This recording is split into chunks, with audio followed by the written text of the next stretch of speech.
എൻ്റെ എല്ലാ പ്രിയപ്പെട്ട കൂട്ടുകാർക്കും സ്മിതൂസ് വേൾഡിൻ്റെ പുതിയ വീഡിയോയിലേക്ക് സ്വാഗതം. ഇത് മാങ്ങാ സീസൺ ആണല്ലോ അല്ലേ? ഈ ഒരു റെസിപ്പി കാണുമ്പോൾ തന്നെ മനസ്സിലാകുമല്ലോ. മാങ്ങ വെച്ചുള്ള നല്ല ഒന്നാന്തരം മധുരത്തിൻ്റെ റെസിപ്പി തന്നെയാണ് കേട്ടോ. നമ്മൾ തേനെല്ലിക്കയൊക്കെ കഴിക്കത്തില്ലേ, അതുപോലെ മാങ്ങയും ഇങ്ങനെ ഒന്ന് തയ്യാറാക്കി വെച്ചാൽ വളരെ ടേസ്റ്റിയായിട്ട് നമുക്ക് കഴിക്കാൻ പറ്റും കേട്ടോ. ഇടയ്ക്ക് മധുരം ഒന്ന് കഴിക്കണമെന്ന് തോന്നുമ്പോൾ നമുക്ക് ചെയ്തെടുക്കാൻ പറ്റിയ നല്ലൊരു റെസിപ്പിയാണ് മാങ്ങ വിളയിച്ചെടുക്കുക. ശരിക്കും പറഞ്ഞാൽ പച്ചമാങ്ങയൊക്കെ കിട്ടുമ്പോൾ ഒരുപാട് കിട്ടുന്ന സമയങ്ങളിൽ ഇങ്ങനെയൊക്കെ ഒന്ന് ചെയ്ത് വെച്ച് കഴിഞ്ഞാൽ നമുക്ക് ഇടയ്ക്ക് ഒരു ആഗ്രഹം തോന്നുമ്പോൾ മാങ്ങ കഴിക്കണമെന്നൊക്കെ ഒരു ആഗ്രഹം തോന്നുമ്പോൾ നമുക്ക് കഴിക്കാനും പറ്റും കേട്ടോ. അങ്ങനെ എനിക്ക് കുറച്ച് മാങ്ങയൊക്കെ കിട്ടി. എന്നാൽ ഞാൻ വിചാരിച്ചു നമുക്ക് പുളിയിഞ്ചിയൊക്കെ തയ്യാറാക്കുന്ന പോലെ തന്നെ മാങ്ങ വെച്ചും പുളി മധുരം തയ്യാറാക്കാമെന്ന് വിചാരിച്ചു. അതായത് മാങ്ങ നമുക്കൊന്ന് വിളയിച്ചെടുക്കാം. അതിനായിട്ട് കഴുകി വൃത്തിയാക്കി എടുക്കണം. എന്നിട്ട് ഇതിൻ്റെ ഈ മാങ്ങയുടെ തൊലിയെല്ലാം നന്നായിട്ട് ചെത്തിയെടുക്കുക ആദ്യം തന്നെ. അപ്പോൾ ഞാൻ ആ തൊലിയെല്ലാം ചെത്തി എടുത്തിട്ടുണ്ട്. ഇനി ഇത് ചെറിയ കഷ്ണങ്ങളായിട്ട് ഒന്ന് മുറിച്ചെടുത്തിട്ടുണ്ട് കേട്ടോ. എന്നിട്ട് ഇത് നമുക്ക് ഒന്നീ ചോപ്പ് ചെയ്തെടുക്കാം, അല്ലെങ്കിൽ ഈ മാങ്ങ മുഴുവനായിട്ട് തന്നെ വെച്ച് നമുക്ക് ചോപ്പറിൽ വെച്ച് അത് ചോപ്പ് ചെയ്തെടുക്കാമേ. ഇല്ലെങ്കിൽ ഞാനിപ്പം ചെറിയ കഷ്ണങ്ങളായിട്ട് മുറിച്ചെടുത്തിട്ട് മിക്സിയുടെ ജാറിലേക്ക് ഒന്ന് ഇട്ട് കൊടുക്കുവാണേ. എന്നിട്ട് ഒന്ന് ചതച്ചെടുക്കുക, ഒരുപാടങ്ങ് അരച്ചെടുക്കുമല്ലേ, ഒന്ന് പൊടിച്ചെടുക്കുക, അത്രയും മാത്രമേ ഉള്ളൂ. ചെറിയ കഷ്ണങ്ങളാക്കാൻ വേണ്ടി മാത്രമാണ് ഇങ്ങനെ ഇട്ട് കൊടുക്കുന്നത്. ഇപ്പം ഞാനൊന്ന് ചതച്ചെടുത്തിട്ടുണ്ട്. ശരിക്കും പറഞ്ഞാൽ ചോപ്പറിൽ ചോപ്പ് ചെയ്തെടുക്കുന്നത് തന്നെയാണ് ഭംഗി കേട്ടോ. ഞാൻ പിന്നെ ഒരുപാട് മെനക്കേടായതുകൊണ്ടാണ് ഞാനിങ്ങനെ അങ്ങ് ചെയ്തിരിക്കുന്നത്. എന്നിട്ട് എല്ലാം അങ്ങനെ തന്നെ എടുത്തിട്ടുണ്ട്. എനിക്കൊന്ന് ഏകദേശം ഒരു 2 കപ്പോളം തന്നെ ഉണ്ട് കേട്ടോ. ഇനി ഇതിലേക്ക് ഞാൻ ചേർത്ത് കൊടുത്തത് ഒരു 1/4 ടീസ്പൂൺ മാത്രം ഉപ്പാണ്. അതിനോടൊപ്പം തന്നെ ഞാൻ ചേർത്ത് കൊടുക്കാൻ പോകുന്നത് 2 ടേബിൾ സ്പൂൺ പഞ്ചസാരയാണ്. അപ്പോൾ നല്ല പുളിയുള്ള മാങ്ങയാണ്, അതുകൊണ്ടാണ് ഞാൻ ഈ സമയത്ത് 2 ടേബിൾ സ്പൂൺ പഞ്ചസാര ചേർത്ത് കൊടുത്തിരിക്കുന്നത്. അല്ലെങ്കിൽ പഞ്ചസാരയുടെ അളവ് തീരെ കുറച്ചുകൊണ്ട് നമുക്കിതിനെ ഒന്ന് യോജിപ്പിച്ചെടുക്കാവുന്നതാണ്. എന്നിട്ട് ഒരു 5 മിനിറ്റ് ഇങ്ങനെ തന്നെ ഇതിനെ വെച്ചിരിക്കാം. അത് കഴിഞ്ഞ ശേഷം നമുക്ക് മധുരം തയ്യാറാക്കാൻ തുടങ്ങാവുന്നതാണ്. ഇപ്പം ഏകദേശം 5 മിനിറ്റ് കഴിഞ്ഞിട്ടുണ്ട് കേട്ടോ. ഞാൻ ഈ മാങ്ങ ആ ഉരുളിയിലേക്ക് ഇട്ട് കൊടുത്തിട്ടുണ്ട്. എന്നിട്ട് തീ ഓണാക്കി വെച്ചിട്ടുണ്ട്, ചെറുതായിട്ട് തീ ഓണാക്കി വെച്ചിട്ടുണ്ട്. ഇതിലേക്ക് ഞാൻ ഇനിയും ചേർത്ത് കൊടുക്കാൻ പോകുന്നത് ശർക്കര ഉരുക്കിയതാണ്. നമ്മുടെ മധുരത്തിന് ആവശ്യമായിട്ടുള്ള ശർക്കര കുറച്ച് വെള്ളത്തിൽ ഉരുക്കിയെടുക്കുക. എന്നിട്ട് അതൊന്ന് അരിച്ചെടുക്കണം. എപ്പോഴും ശർക്കര ഇങ്ങനെ ഒന്ന് ഉരുക്കി അരിച്ചെടുക്കുന്നത് തന്നെയാണ് നല്ലത് കേട്ടോ. ഒരുപാട് അഴുക്കുകളൊക്കെ ഈ ശർക്കരയിൽ കാണും. അതായത് അതൊക്കെ ഒഴിവാക്കാൻ ഇങ്ങനെ ചെയ്യുന്നത് തന്നെയാണ് നല്ലത്. ഇതിലേക്ക് ഒരു 1/4 ടീസ്പൂൺ മഞ്ഞൾപ്പൊടി ചേർത്ത് കൊടുക്കാം. ഞാൻ ശരിക്കും പറഞ്ഞാൽ ശർക്കരപ്പാനി എന്ത് ചേർക്കണമെന്നൊന്നും പറഞ്ഞില്ല, എത്ര ചേർക്കണമെന്നൊന്നും പറഞ്ഞില്ല. നമുക്ക് മധുരത്തിന് ആവശ്യമായിട്ടുള്ള ശർക്കരപ്പാനി ചേർത്ത് കൊടുക്കാവുന്നതാണ്. പഞ്ചസാര കഴിവതും ഒഴിവാക്കുന്നത് തന്നെയാണ് നല്ലത്. അതിനെ നമുക്ക് ശർക്കര ഉപയോഗിക്കാം.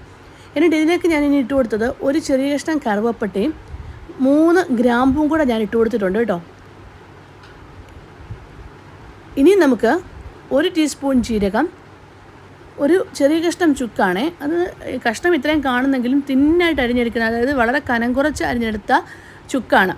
അപ്പോൾ അതിൻ്റെ 2 കഷ്ണം ഞാൻ ഇട്ട് കൊടുത്തിട്ടുണ്ട്. അതിനോടൊപ്പം തന്നെ 2 വറ്റൽമുളക്. ഈ വറ്റൽമുളകിന് ഭയങ്കര എരി ആയതുകൊണ്ട് ഞാൻ 2 വറ്റൽമുളക് ആക്കിയത്. എരി കുറവുള്ള വറ്റൽമുളകാണെങ്കിൽ 3ഓ 4ഓ വറ്റൽമുളകും കൂടെ പൊടിച്ചതും കൂടെ നമുക്ക് ചേർത്ത് കൊടുക്കാമേ. അതും കൂടെ ചേർത്ത് കൊടുത്ത് നല്ലതായി യോജിപ്പിച്ച് ഒന്ന് വഴറ്റിയെടുക്കുക. ഇത് നമുക്ക് വിളയിച്ചെടുക്കാവുന്നതാണ്. അവലൊക്കെ വിളയിക്കുന്ന പോലെ തന്നെ ഇതിനെ നമുക്ക് വിളയിച്ചെടുക്കാം. ഇതിലേക്ക് ഇനിയും 1 ടീസ്പൂൺ മുളക് പൊടിയും കൂടെ നമുക്ക് ചേർത്ത് കൊടുക്കാമേ. ഞാൻ നേരത്തെ ഉപ്പ് ചേർത്ത് കൊടുത്തിട്ടുള്ളത് കൊണ്ടാണ് വീണ്ടും ഞാൻ ഉപ്പ് ഇട്ട് കൊടുക്കാഞ്ഞത്. വേണമെങ്കിൽ ഇടുന്നുള്ള ഉപ്പും കൂടെ ചേർത്ത് കൊടുക്കാം കേട്ടോ. അന്നേരം മധുരം ഒന്ന് ബാലൻസ് ആകും. ഞാൻ മുമ്പേ പറഞ്ഞില്ലേ, അവലൊക്കെ വിളയിച്ചെടുക്കുന്ന പോലെ തന്നെ നമുക്ക് വിളയിച്ചെടുക്കാമെന്ന്. ഒരുപാട് നാൾ കേടുകൂടാതെ നമുക്ക് ഇരിക്കുകയും ചെയ്യും കേട്ടോ. ഇടയ്ക്ക് മധുരമൊക്കെ ഒന്ന് കഴിക്കണമെന്ന് തോന്നുമ്പോഴേ നമുക്കിത് വളരെ ടേസ്റ്റി ആയിട്ട് കഴിക്കാൻ പറ്റും. തേനെല്ലിക്കയൊക്കെ കഴിക്കുന്ന പോലെ തന്നെ ഈ ഒരു മധുരം നമുക്ക് കഴിക്കാൻ പറ്റും. അങ്ങനെ ഏതായാലും ശർക്കരപ്പാനിയൊക്കെ കുറുകി വന്നിട്ടുണ്ട് കണ്ടോ. ഈ ഒരു പരുവത്തിലേക്ക് എത്തിയിട്ടുണ്ട്. ഇനി തീ ശകലം ഞാനൊന്ന് കുറച്ച് വയ്ക്കുകയാണ്. എന്നിട്ട് ഞാൻ ഇതിലേക്ക് ഒന്ന് ചേർത്ത് കൊടുക്കുന്നത് ഒരു 2 ടേബിൾ സ്പൂൺ തേനാണ് ചേർത്ത് കൊടുക്കുന്നത്. തേൻ വേണമെങ്കിൽ മാത്രം ചേർത്ത് കൊടുത്താൽ മതി, ഇല്ലെങ്കിൽ വേണ്ടാന്നുള്ളവരാണെങ്കിൽ അത് ചേർത്ത് കൊടുക്കണമെന്ന് നിർബന്ധമൊന്നുമില്ല. എന്നിട്ട് നല്ലതായിട്ട് ഒന്നുകൂടെ ഒന്ന് യോജിപ്പിച്ചെടുക്കുക. ചെറു തീയിൽ വെച്ചുകൊണ്ടാണ് ഞാൻ ഈ തേൻ യോജിപ്പിച്ച് കൊടുത്തിരിക്കുന്നത്. എന്നിട്ട് നമുക്ക് തീ ഓഫ് ചെയ്യാവുന്നതാണ്. ഞാനിങ്ങനെ ഇത് കുറുക്കി എടുത്തിട്ടുണ്ട് കേട്ടോ. കാരണം അത്രയും ശർക്കരപ്പാനിയൊക്കെ കുറുകി വന്നിട്ടുണ്ട്. നല്ല കളറായിട്ട് തന്നെ നമുക്ക് കിട്ടിയിട്ടുണ്ട്. ഇനി ഇത് ആറിയ സമയത്ത് നമുക്ക് ഓരോ പാത്രങ്ങളിലാക്കി ഇത് നമുക്ക് സൂക്ഷിച്ച് വയ്ക്കാവുന്നതാണ്. ഫ്രിഡ്ജിലേക്ക് ഇതങ്ങ് വെച്ചിരുന്നാൽ മതി. ഇത് നന്നായിട്ട് വിളയിച്ചെടുത്തത്. നമ്മളൊക്കെ അവലൊക്കെ കുറച്ചാൾ വെച്ചിരുന്നല്ലേ ഉപയോഗിക്കുന്നത്, അതുപോലെ തന്നെ ഇത് നമുക്ക് ഉപയോഗിക്കാൻ പറ്റുമെന്നുള്ളതാണ്. വളരെ ടേസ്റ്റി ആയിട്ടുള്ള ഒരു മധുരത്തിൻ്റെ റെസിപ്പി തന്നെയാണ്.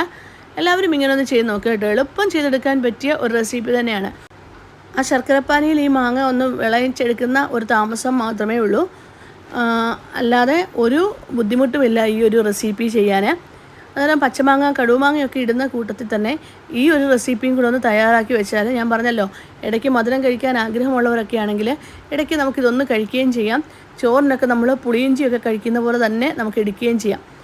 അന്നേരം ഇന്നത്തെ ഈ ഒരു റെസിപ്പി എല്ലാവർക്കും ഇഷ്ടമായെന്ന് വിശ്വസിക്കുന്നു. ഇഷ്ടമായെങ്കിൽ ഒന്ന് ലൈക്ക് ചെയ്യാനും ഷെയർ ചെയ്യാനും സബ്സ്ക്രൈബ് ചെയ്യാനും കമൻറ്റ് ബോക്സിൽ കമൻറ്റ് ചെയ്യാനും മറന്നു പോകല്ലേ. Thank you for watching.